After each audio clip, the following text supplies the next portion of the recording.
বিশ্ব সংবাদে আপনাকে স্বাগত। শুরুতেই জানাবো হাতে পাওয়া সর্বশেষ আন্তর্জাতিক সংবাদের শিরোনাম, পরে বিস্তারিত।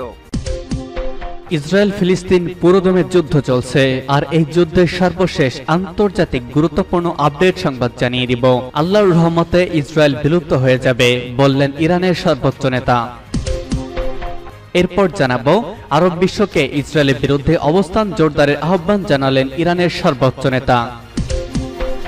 এরপর রয়েছে খারকিবে রাশিয়ার ভয়াবহ বোমা হামলা, নিহত অধিক।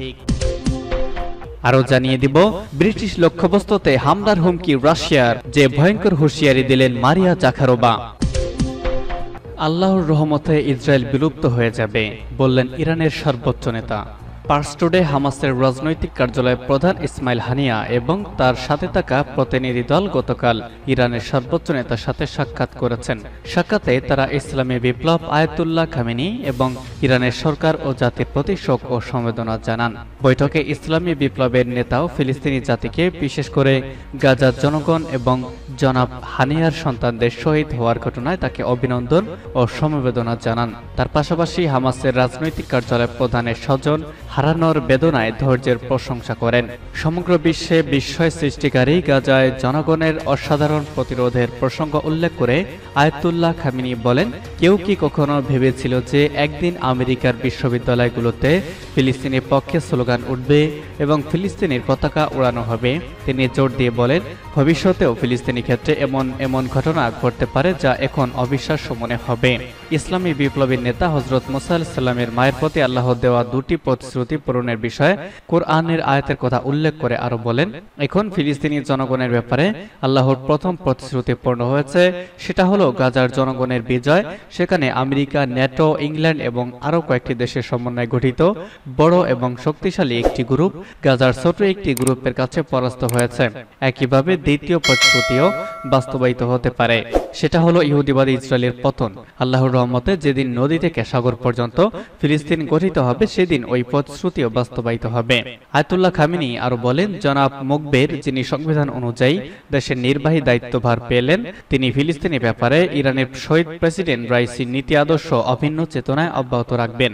ওই বৈঠকে ইসমাইল হানিয়া ফিলিস্তিনি জনগণের প্রতি ইরানি জাতি ও সরকারের অব্যাহত সমর্থনের জন্য কৃতজ্ঞতা প্রকাশ করেন। জনাব রাইসিকে একজন বন্ধুত্বপূর্ণ ব্যক্তি এবং ফিলিস্তিন ও প্রতিরোধের একজন সাহায্যকারী বলে অভিহিত করে জনাব হানিয়া বলেন, ইরানের শহীদ পররাষ্ট্রমন্ত্রী জনাব হোসেন আমির আবদুল্লাহিয়ানো আন্তর্জাতিক সকল সংগঠন ও সংস্থায় সবসময় ফিলিস্তিন এবং প্রতিরোধ আন্দোলনকে সুরক্ষা করে কথা বলেছেন। এজন্য আমি তাকে বহুবার বলেছি, আপনি প্রতিরোধের পররাষ্ট্রমন্ত্রী। এদিকে হামাসের রাজনৈতিক কার্যালয়ের প্রধান গাজার সর্বশেষ পরিস্থিতি ব্যাখ্যা করতে গিয়ে আরো বলেন, এই অঞ্চলে এখন প্রতিরোধ ফ্রন্ট এবং ফিলিস্তিনি প্রতিরোধ বাহিনী সর্বোত্তম অবস্থায় রয়েছে। পক্ষান্তরে ইহুদিবাদী শত্রুরা সবচেয়ে খারাপ অবস্থায় রয়েছে। এটা আল্লাহর বিশেষ অনুগ্রহই হয়েছে বলে জানাব হানিয়া মন্তব্য করেছেন। আরব বিশ্বকে ইসরায়েলের বিরুদ্ধে অবস্থান জোরদারের আহ্বান জানালেন ইরানের সর্বোচ্চ নেতা।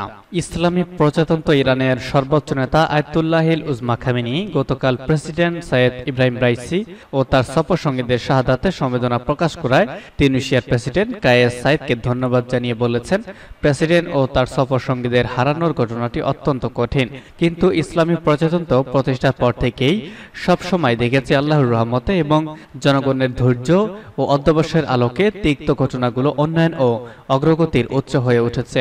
তিউনিসিয়ার প্রেসিডেন্ট কায়েস সাইদ ইরানের জনগণ ও সরকারের প্রতি শোক ও সমবেদনা জানাতে গতকাল তেহরানে আসেন এবং ইরানের সর্বোচ্চ নেতার সঙ্গে বৈঠক করেন।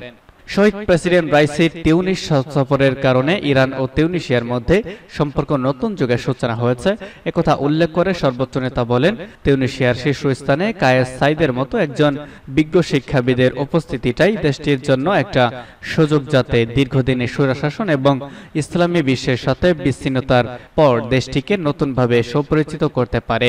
তিনি আরো বলেন, জাতীয় উন্নয়ন অগ্রগতি সাধনের দুর্দান্ত প্রতিভা রয়েছে তিউনিসিয়ার জনগণের। আশা করি করি কায়েস সাইদের পরিকল্পনায় তিউনিসিয়ার বিভিন্ন ধারার মধ্যে প্রয়োজনীয় ঐক্য তৈরি হবে এবং আরো বেশি উন্নয়নের ক্ষেত্র প্রস্তুত হবে।